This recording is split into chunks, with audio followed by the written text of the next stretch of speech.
U.S. media reports that China's fourth aircraft carrier is under construction, projecting a fleet of 6 carriers by 2035. In 2025, satellite images of the Dalian Shipyard went viral on global military forums, revealing a colossal 320-meter hull taking shape in sections within the dry dock. Its flight deck width was calculated to exceed 83 meters, making it 5 meters wider than America's Ford-class carriers.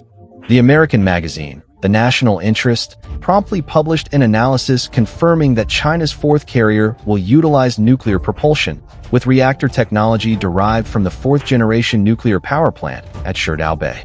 By 2035, the Chinese Navy is projected to command 6 carrier groups, extending its reach directly to the third island chain. While the carrier Fujian was still testing its electromagnetic catapults in the East China Sea, American think tanks had already set their sights on the next generation. In November 2022, military expert Brent Eastwood claimed in an article for 1945 that the design for China's fourth carrier was finalized, with nuclear power being a certainty. He projected a construction window between 2025 and 2027, a prediction corroborated by satellite imagery 2 years later. At the Lesson nuclear reactor test base in Sichuan, a new circular pressurized water reactor apparatus was observed, its miniaturized design assessed as being specifically for validating naval nuclear propulsion. Chinese engineers are leveraging fourth-generation nuclear technology to leapfrog ahead in development. A report from the U.S. Naval War College noted that a thorium-based molten salt reactor could operate for 50 years without refueling, giving the Type 004 carrier an endurance that would overwhelm conventional fleets.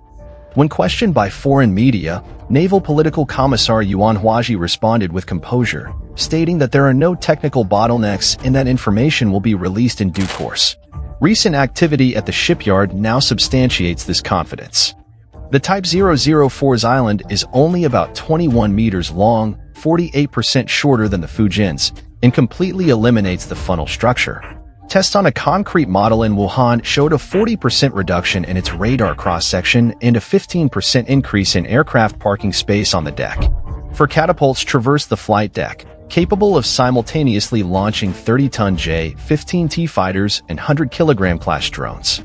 China's independently developed medium-voltage DC power grid has reduced the failure rate to below 1 in 2,000, making it 10 times more reliable than its American counterpart. A more ambitious layout is unfolding. A naval rear admiral declared on the deck of the Fujian that 3 carriers are just the beginning. By 2035, China will have established a blue water navy composed of 2 nuclear-powered and 4 conventionally powered carrier strike groups. From a cradle of steel to a sword of the deep sea, the transformation of the carrier Liaoning testifies to the evolution of China's carrier program. In 2012, the retrofitted former Soviet vessel Varyag entered service with a ski-jump deck, capable of carrying only 24 fighters. By 2025, it was seen with a model of the J-35 stealth fighter, a veteran ship augmented with cutting-edge technology to push its limits. The Fujian has set a record by launching 120 sorties in 48 hours, its electromagnetic catapult efficiency overwhelming the steam-powered era.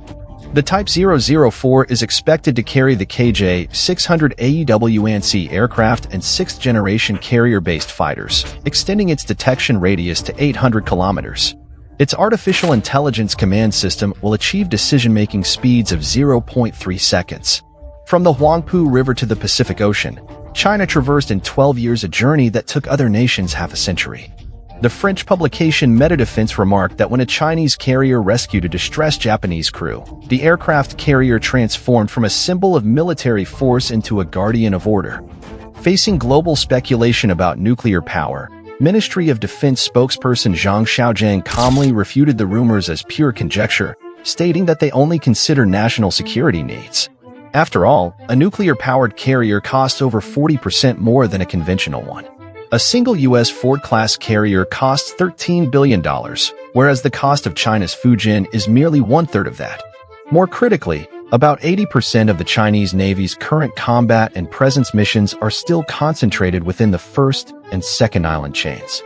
Relying on an efficient network of replenishment ships and an improving system of friendly overseas ports, conventionally powered carriers with large fuel reserves, paired with forward supply points, are already sufficient for current operational needs. At present, the Dalian Shipyard's nuclear-powered container ship, Shuilong 3, is undergoing tests to accumulate data for future naval reactors. Nuclear power is not the ultimate goal. Long-range presence capability is the core objective. A report from the Naval Research Academy emphasized that while the U.S. nuclear power plant in Georgia was mired in an $18 billion cost overrun, China's Sherdao Bay plant had already supplied 650 million kilowatt-hours of electricity. The steady accumulation of technology is more important than a blind leap forward. Looking back at the 10-year journey, from the arduous start of refitting the rusty hull of the Variag to the fully independent design and construction of the Supercarrier Fujin with its advanced electromagnetic catapult system, the welding torches of China's shipbuilding industry have etched onto steel plates the steepest ascent curve in the history of global naval development. While the U.S. Navy continues to debate the failure rates of the electromagnetic catapults and weapons elevators on its Ford-class carriers, beneath the giant gantry cranes of the Dalian Shipyard, the precision-engineered modules of the Type 004 nuclear-powered carrier are being quietly assembled with millimeter-level accuracy. The grand blueprint for 6 aircraft carriers is not the clarion call of an arms race. Rather, it is an essential requirement for Survival to protect China's 30,000-kilometer maritime lifeline, ensure the smooth flow of global trade, and secure national energy safety. As a Chinese naval officer stated after successfully rescuing a foreign merchant vessel, the stronger the Chinese Navy becomes, the more unshakable the force for deterring war and safeguarding peace will be. This force, seeking strength from the sea, is advancing with solid steps into its own blue water era.